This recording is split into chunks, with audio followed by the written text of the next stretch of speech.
धाकड़ खबर बेखौफसुमा बेबाक अंदाज। धाकड़ खबर के न्यूज़ रूम से मैं आपके साथ हूं अकरम रेस खान। क्या जिस तरीके से 6 दिसंबर 1992 को दिन के उजाले में सारी दुनिया के सामने बाबरी मस्जिद को ध्वस्त कर दिया गया था, ढा दिया गया था, या यूं कहें शहीद कर दिया गया था, और निकम्मी नाकारा सरकार जो भारतीय जनता पार्टी की उस वक्त सत्ता में बैठी थी वो कुछ नहीं कर पाई थी, क्या उसी तरीके से फिर से एक बार होने जा रहा है उत्तर प्रदेश के अंदर? और इस बार भी उत्तर प्रदेश की भाजपा सरकार कुछ नहीं कर पाएगी। ये बात इसलिए अहम हो गई है क्योंकि भगवा ब्रिगेड ने ऐलान कर दिया है कि 6 दिसंबर को वो मथुरा में कार सेवा करेगा। आप जानते हैं मथुरा में कृष्ण जन्मभूमि है और उसी के बगल में शाही ईदगाह मस्जिद है। दोनों की दीवार आपस में मिली हुई है। इस शाही ईदगाह को बताया जाता है कि कृष्ण जन्मभूमि की जमीन पर कब्जा करके बनाया गया है और अब इसको कब्जा मुक्त करने की बारी है। नारा भी चल रहा है कि अयोध्या हमारी है, अब काशी और मथुरा की बारी है। तो कैसे कैसे तमाम चीजें उभर रही हैं और कौन है जो 6 दिसंबर का ये अल्टीमेटम दे रहा है कार सेवा करने का? पुलिस प्रशासन किस तरीके की एक्टिविटी कर रहा है, किस तरीके का एक्शन दिखा रहा है, और इसके अलावा क्या सिर्फ मुसलमानों को ही टारगेट किया जा रहा है या कहीं और ईसाइयों पर भी हमले किए जा रहे हैं और वो भी चर्च में घुस घुस कर? और क्या ये तमाम माहौल उत्तर प्रदेश में चुनाव जीतने के लिए बनाया या बनवाया जा रहा है? कुछ तस्वीरें बोलती हुई आपके सामने रखूंगा और कुछ डिटेल्स के साथ जानकारियां आपके सामने रखूंगा। पूरी खबर 5 हिस्से में। खबर के पहले हिस्से की तरफ चलते हैं। देखिए, सबसे पहले जो भगवा ब्रिगेड को एक करारा तमाचा लगा है दिल्ली की साकेत कोर्ट से, उसका जिक्र कर लेते हैं। आप जानते हैं दिल्ली के अंदर कुतुब मीनार है, पूरी दुनिया में मशहूर है, लेकिन ये भी एक कलंक है भारत की धरती पर। जब तक इस कलंक को नहीं मिटाया जाएगा तब तक भारत कलंक मुक्त नहीं होगा। पता नहीं वो कलंक मिटाने की तारीख कब डिसाइड की जाएगी। यहाँ पे एक मस्जिद है जिसको कुव्वत इस्लाम मस्जिद कहा जाता है। पिछले साल की बात है, 24 दिसंबर की एक पिटीशन साकेत कोर्ट के अंदर दाखिल की गई। दावा किया गया कि साहब जो ये कुव्वतुल इस्लाम मस्जिद है ना, ये असल में जैनियों के मंदिर तोड़ तोड़ के मस्जिद को बनाया गया है। ये असल में हिंदुओं के मंदिर तोड़ तोड़ के और वहाँ से चीज़ें ला ला के वहाँ मस्जिद में लगाई गई हैं, और ये मस्जिद नहीं है, ये असल में हिंदुओं का एक धार्मिक स्थल है और 800 साल से यहाँ पे नमाज भी नहीं होती है, इसलिए हिंदुओं को यहाँ पे पूजा का अधिकार दिया जाए। साल भर तक ये जो है पूरा मामला अदालत के अंदर चलता रहा। अब कल यहाँ की जो सिविल जज हैं नेहा शर्मा, उन्होंने इस अर्जी को सिरे से खारिज कर दिया। कहा कि एक तो ये एएसआई के अंडर में है, आप जानते ही ना, भारतीय पुरातत्व विभाग के अंडर में है, तो पार्टी वो है, आप कैसे आके खड़े हो गए? आपको जाना था तो उनके पास जाना था, हम आपको ऐसी कोई इजाज़त नहीं दे सकते हैं। दूसरा, आप किस आधार पे कह सकते हैं कि आखिर ये मंदिर है? तो इन लोगों ने कहा कि देखिए ये साबित करने की हमें ज़रूरत नहीं है कि मंदिर है या मंदिर तोड़ के बनाया गया है। हम सीधा कह रहे हैं हमें यहाँ पे जो है पूजा के अधिकार के तहत यहाँ पे पूजा करने की इजाज़त दी जाए। लेकिन जो जज महोदय हैं नेहा शर्मा, उन्होंने इनकी अर्जी को खारिज कर दिया। अब देखना दिलचस्प होगा कि सिविल जज के यहाँ से अर्जी खारिज हो चुकी है। अब ये हो सकता है आगे जाएं, अगली कोर्ट में इसको दाखिल करें, फिर इसके बाद मामले को लेकर हाई कोर्ट जाएं, यानी कि सिलसिला रुकने वाला नहीं है। लग ये रहा था जब 9 नवंबर 2019 को सुप्रीम कोर्ट ने बाबरी मस्जिद राम जन्मभूमि विवाद पर फैसला सुनाया था कि अब तमाम मामले खत्म हो जाएंगे, लेकिन अब हुंकार भरी जा रही है कि अयोध्या हमारी है और अब जो है काशी और मथुरा की बारी है। लेकिन और जगह भी जहाँ जहाँ ऐसे मामले हैं उनको उठाने की कोशिश की जा रही है। हालांकि मैंने बाबरी मस्जिद का जिक्र किया तो हाल फिलहाल में एक बयान रंजन गोगोई का सामने आया है। अब वो राज्यसभा सांसद बन चुके हैं, पहले वो देश के चीफ जस्टिस रह चुके हैं। उन्होंने ही बाबरी मस्जिद राम जन्मभूमि मामले पर अपना फैसला सुनाया था। तो सुन्नती का कोई धर्म नहीं होता है, कोई भाषा नहीं होता है, कोई जात नहीं। न्यायमूर्ति का धर्म, भाषा, जात, आइन कानून होता है, कॉन्स्टिट्यूशन ऑफ इंडिया। राम जन्मभूमि का जो जजमेंट आया, ये रंजन गोगोई का जजमेंट अकेला नहीं है, ये सुप्रीम कोर्ट ऑफ इंडिया का जजमेंट।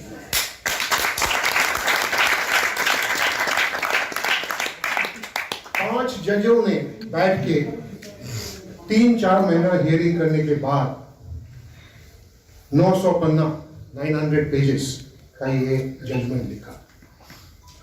ये जजमेंट सारे 500 जजों के सुप्रीम कोर्ट, और ये जजमेंट एक ओपिनियन है, इसमें कोई डिफरेंस नहीं है। ये जजमेंट धर्म के आधार पे नहीं, कानून के आधार पे लिखा गया था, कॉन्स्टिट्यूशन के आधार पे लिखा गया था। न्यायमूर्ति लोग, जजेस हजारों केस डिसाइड करते हैं, उसका फल एक पार्टी के पक्ष में होता है, एक पार्टी के विपक्ष में जाता है। उसमें न्यायमूर्ति को लेना कुछ नहीं। ये मन में रख के न्यायमूर्तियों अपना काम नहीं करते। न्यायमूर्ति अपना काम करते हैं आइन, कानून और कॉन्स्टिट्यूशन। आइन के हिसाब से किसको क्या मिलना चाहिए, यही है कोर्ट कचहरी का काम, जजेस के काम। यही काम राम जन्मभूमि केस में भी हुआ है। सुन लिया आपने, वो कह रहे हैं कि मैंने कोई धर्म के आधार पर फैसला नहीं सुनाया, मैंने संविधान के तहत फैसला सुनाया है। अब बाकी सब लोग जानते हैं कि उन्होंने किस आधार पर क्या फैसला सुनाया, उस पर टीका टिप्पणी करना अभी बेहतर नहीं होगा, क्योंकि इस खबर में अगर उनके इस बयान पर टिक्का टिप्पणी करने लग जाएंगे तो फिर अलग से खबर करने की जरूरत पड़ जाएगी, बाकी खबरें छोटी पड़ जाएंगी। चलते हैं खबर के दूसरे हिस्से की तरफ। दिल्ली और कर्नाटक में चर्चों पर किया गया है हमला। दिल्ली में बजरंग दल के कार्यकर्ताओं ने द्वारका में स्थित जो भिंदापुर एक इलाका है, वहाँ पे इंडस्ट्रियल एरिया है, वहाँ पे गोडाउन के अंदर बताया जा रहा है चर्च चलाया जा रहा था, वहाँ पे इन्होंने हमला कर दिया, वहाँ मौजूद लोगों के साथ मारपीट की, जमकर वहाँ बाहर बैठकर नारेबाजी की। पुलिस के अधिकारी मौके पर पहुंच गए, चर्च को बंद करवा दिया, 2 लोगों को वहाँ से हिरासत में लिया। 2 लोगों को, इतने सारे लोग हंगामा कर रहे हैं, 2 लोगों को हिरासत में लिया, जो छपा है रिपोर्ट में। और उसके बाद बीजेपी का जो सांसद है प्रवेश वर्मा, जो रिपोर्ट लेके आया था कि दिल्ली के अंदर इतनी जगह पे अवैध रूप से मस्जिदें बनी हुई हैं, अवैध रूप से कब्रिस्तान बने हुए हैं, लेकिन जैसे ही दिल्ली में चुनाव खत्म हो गया वैसे ही अपना मुद्दा लेके भी गायब हो गया। इसके अब्बा साहब सिंह वर्मा मुख्यमंत्री रह चुके हैं, तो लगी से भी रहा होगा कि नफरत फैलाऊं तो शायद मुझे ही मुख्यमंत्री का चेहरा बना दे, इसलिए ये तमाम चीज़ें कर रहा था। वैसे आप इसको शाहीन बाग से भी जोड़ के देख सकते हैं। शाहीन बाग के मामले में भी इसने कहा था कि तुम्हारी बहन बेटियों को उठा के ले जाएंगे शाहीन बाग वाले आके, और हमेशा नरेंद्र मोदी और अमित शाह नहीं आएंगे बचाने के लिए, इसलिए उनको जिता दो। तो इस तरीके की भाषा का ये हमेशा प्रयोग करता है, और इसने अब फिर से दंगाइयों को बचाने का काम करके अपने चरित्र को एक तरीके से पूरी तरह और साबित कर दिया है। पुलिस कह रही है हमारे पास कोई शिकायत नहीं आई है, इसलिए हमने कोई एक्शन नहीं लिया है। कर्नाटक का हाल आपके सामने रख देते हैं। कर्नाटक का हासन जिला है, और हासन जिले का बेलूर एक इलाका है, वहाँ पे ईसाइयों की एक प्रार्थना चल रही थी, वहाँ पे बजरंग दल के लोग अंदर घुस गए, वीडियो वायरल हो रहा है, और वहाँ पे घुसकर उन्होंने लोगों के साथ जमकर मारपीट की, जमकर हुड़दंग मचाया। पुलिस के अधिकारी मौके पर पहुंचे, यहाँ भी कोई कार्रवाई नहीं की गई है। यहाँ भी पुलिस का कहना है कि किसी भी पक्ष की तरफ से कोई तहरीर नहीं दी गई है। बता दें आपको, 13 दिसंबर से कर्नाटक का जो है विधानसभा सेशन शुरू हो रहा है, उसमें धर्मांतरण जो रोकथाम कानून है वो लाने की बात कही जा रही है। और ऐसे में दोनों जगह पे, यहाँ पे भी धर्म परिवर्तन का आरोप लगाया गया, दिल्ली में भी, और कर्नाटक में भी धर्म परिवर्तन का आरोप लगा के ईसाइयों पर हमला किया गया। तो जैसे जैसे चुनाव करीब आ रहा है उत्तर प्रदेश का, वैसे वैसे माहौल खराब करने की कोशिश की जा रही है। अब बात कर लेते हैं कुछ खास बयानों की। देखिए, यहाँ मैं आपके सामने सबसे पहले बयान रख रहा हूँ उत्तर प्रदेश के सीएम आदित्यनाथ योगी का। वो आज फिर से एक बार अयोध्या जा रहे हैं। जब ये खबर मैं रिकॉर्ड कर रहा हूँ और आपके सामने जब तक पहुंचेगी, हो सकता है वो अयोध्या जाके वापस आ चुके होंगे, और जो भी उन्होंने बोल वचन दिए होंगे वो हो सकता है हवा में चलने लगे हों।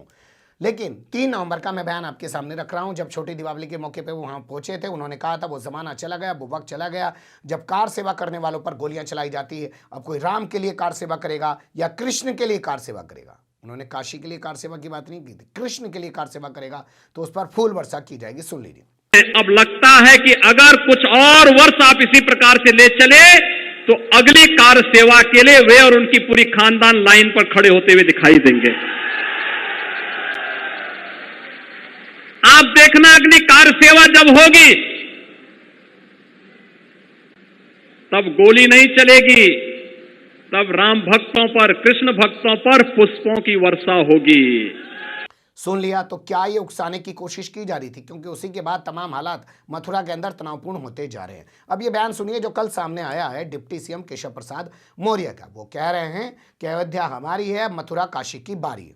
जैसे हम लोग नारा लगाते थे श्री राम जन्मभूमि आंदोलन के समय में कि अयोध्या हुई हमारी 6 दिसंबर के बाद, अब काशी मथुरा की बारी, तो काशी भी और अयोध्या भी हमारी, अब कृष्ण जन्मभूमि की बारी है। सुन लिया आपने, ये डिप्टी सीएम है केशव प्रसाद मौर्य। दोनों में होड़ मची है। क्या आदित्यनाथ योगी बड़े हिंदुत्ववादी हैं कि केशव प्रसाद मौर्य बड़े हिंदुत्ववादी हैं? क्योंकि केशव प्रसाद मौर्य सीएम तो बन ना पाए, अब सोच रहे हैं 2022 में सीएम बन जाएंगे, लेकिन सीएम फिर भी ना बन पाएंगे, कितनी भी जहरीली नफरत वाली बातें कर ले। पर सवाल यह है कि संवैधानिक सीट पर बैठकर कितनी बेशर्मी के साथ, कितनी बेहयाई के साथ ये लोग इस तरीके के बयान दे रहे हैं और इनके खिलाफ कोई एक्शन नहीं लिया जा रहा है। और इनके बयानों का क्या असर हो रहा है वो खबर के अगले हिस्से में देख लीजिए।